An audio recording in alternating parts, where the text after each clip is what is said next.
Live from London, this is BBC News. The Ukrainian President Volodymyr Zelensky arrives in Jeddah for the Arab League summit.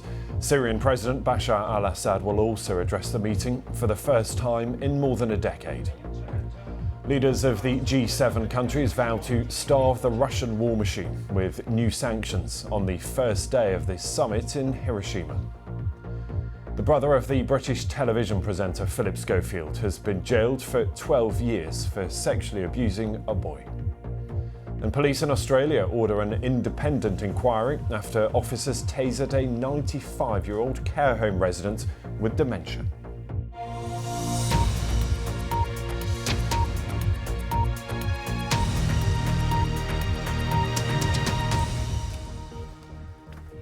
Hello to you, very warm welcome. I'm Ben Thompson, and we start with news within the last hour. And in Jeddah, where Ukraine's President Zelensky has arrived on an unannounced visit at an Arab League summit that is just getting underway. He tweeted that he wanted to enhance Ukraine's ties with the Arab world and take cooperation with the Saudis to a new level. Well, also at the summit is the Syrian President Bashar al-Assad, making his first appearance there in more than 12 years. That, of course, after Syria was thrown out of the group in response to the suppression of pro-democracy protests and a prolonged civil war. He arrived in the country last night. Let's take you to the other big event that is happening this hour. Of course, that is the Arab League summit, the meeting that is taking place in Jeddah in Saudi Arabia. We've just been seeing pictures of some of the arrivals. Saudi's Crown Prince has just been shaking hands with Syria's President al-Assad at that summit. Important because that is after 12 years of Syria being suspended from this. Let's speak to our Middle East correspondent Samir Hashmi, who is at that event. Samir, there's a lot of symbolism that will be seen right around the world that Syria readmitted to the Arab League after that 12 years of suspension. There will be hopes that this may bring an end to some of that conflict by bringing perhaps Mr. Assad in from the cold. Well, it is definitely a significant moment for Mr. Assad and the Arab League because, as you said, he's attending this event, a summit for the first time after 12 years. It is definitely a big victory for Mr. Assad, diplomatic victory, to be back into the fold. And what's interesting is that he will be in the same room as some of the leaders who are heading countries which had opposed Mr. Assad, had supported anti-Assad rebels, funded them, including host Saudi Arabia, for many years during the civil war. But it's only recently in the last couple of years that there has been a shift. Countries like the UAE and Oman were working for the last 3 or 4 years to bring Syria back, but it was really a push from Saudi Arabia, which is the leader of the pack, that really made that possible. Now, Ben, this doesn't mean that everyone who's attending the meeting was in favor of this. Out of the 22 members, only 13 voted in favor of readmitting Syria. The remaining 9 countries like Kuwait and Qatar I just want to say goodbye to viewers who are watching on BBC Two in the UK. And you're with BBC News. We're speaking there to our correspondent who's at the Arab Summit that is getting underway today in Jeddah in Saudi Arabia. Samir, if you're still with us, sorry to interrupt you, but just to explain the symbolism there, because Mr. Assad being welcomed back into this group has not gone down well with all members of that group.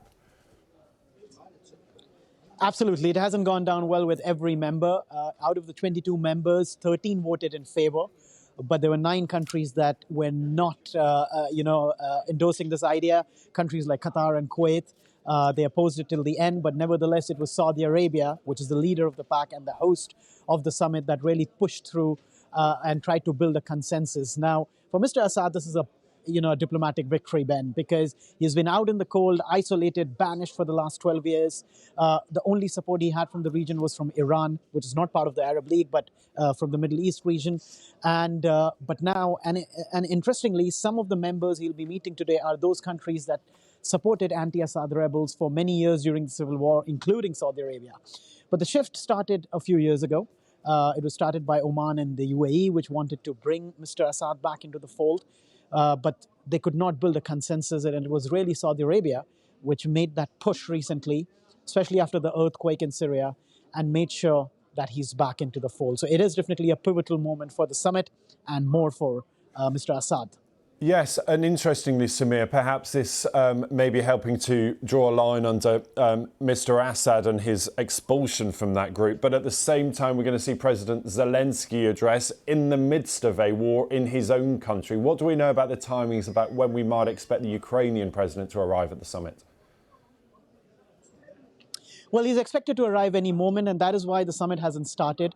It was a surprise, really, Ben, because until this morning we had no idea that he's coming to attend the summit. The focus, the spotlight was on Mr. Assad, who's going to make his first appearance, or rather is making his first appearance in 12 years now. But now with President Zelensky also joining in, it really makes the summit really interesting, because here you have Mr. Zelensky coming face to face with leaders who are allies of Russia, including Mr. Assad. So how will that interaction go? What will be the conversation? Of course, Mr. Zelensky is going to use this platform to build a case to end the war in Ukraine, to the release of the prisoners, and some of the other demands that he has been making. And whether he'll be able to convince the Arab states, some of those that have been supporting Russia, and some of them who have been, have adopted a neutral stance, really, they've not taken any sides. So it is really interesting to see what Mr. Zelensky says during the summit. And of course, there will be a lot of focus on Mr. Assad. So these two men, when they speak, there will be a lot of interest to see what do they have to say.